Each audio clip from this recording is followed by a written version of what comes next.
Principles of pluralism and human rights, such as freedom of religion, freedom of speech, etc., must form, according to Abdullahi Ahmed al-Naim, the ethical imperative that all Muslims take as the guideline for life. If these principles are accepted, a democratic system in Islam is possible.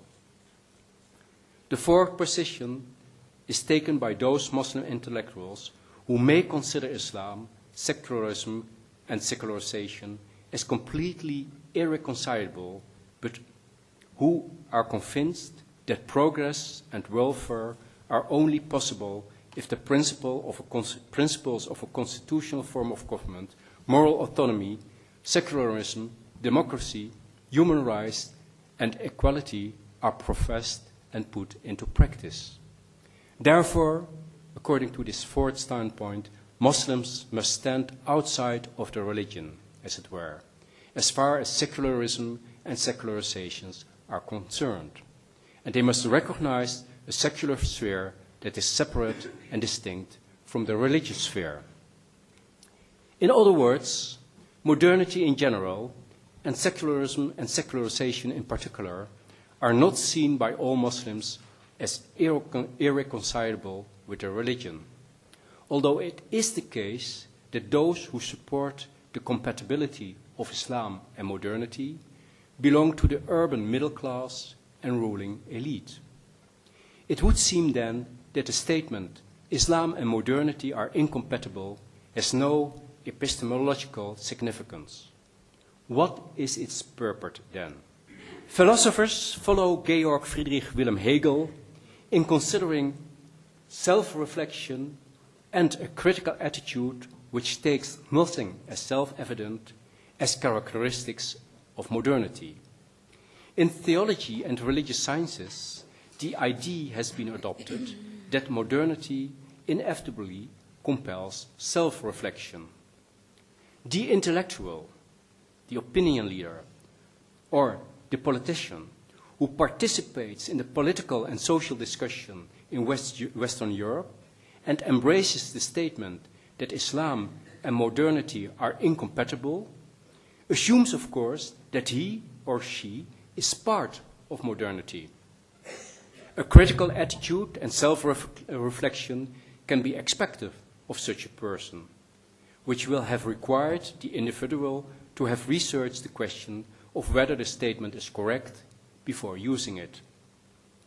He or she cannot hide behind the argument that the ideas of Muslim intellectuals who defend Islam and modernity as compatible in some way or another are not a fable to him or her.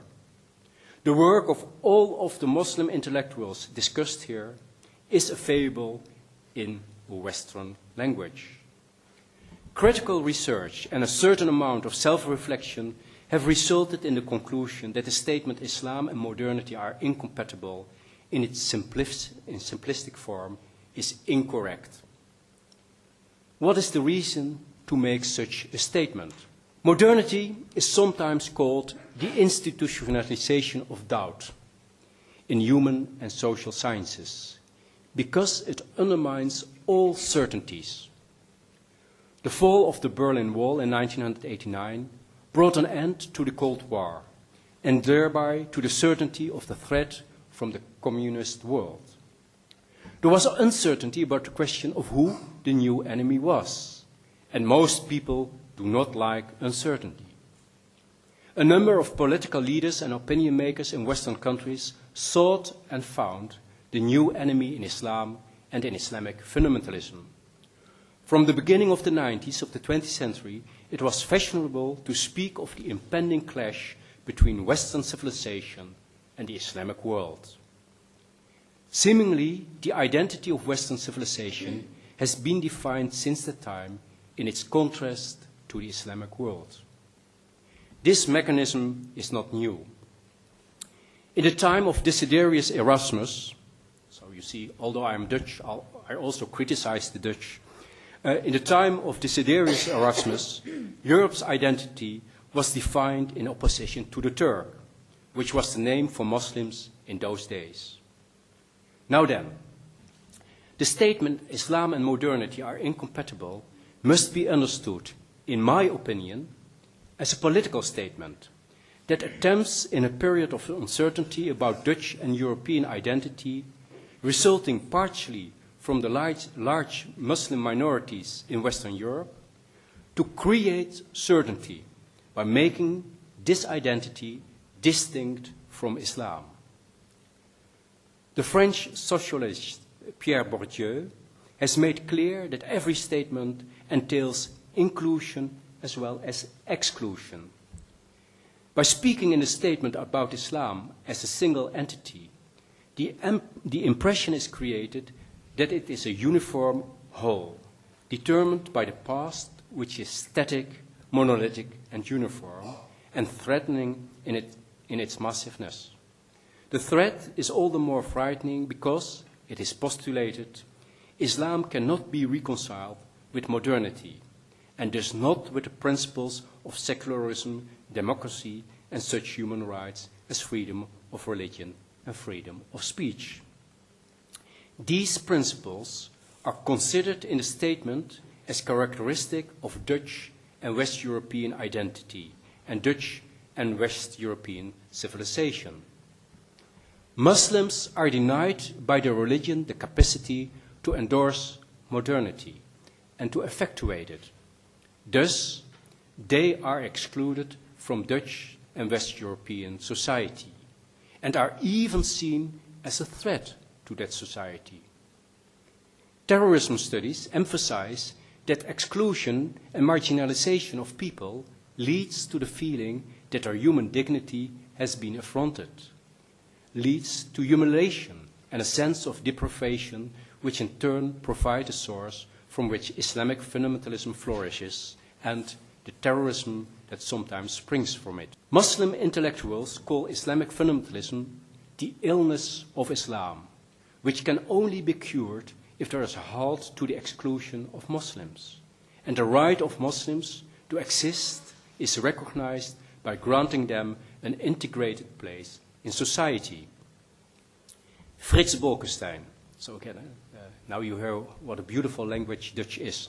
Frits Bolkestein, the then leader of the Dutch liberals, asked in an interview with Abdullahi Ahmed Naim, so now you see him in his Western clothes, with Abdullahi Ahmed Naim of 1994, I quote, "How can we in the West support people like you and Mohammed Arkoun, who are of such eminent importance for a large part of the world in their struggle against the traditionalists?"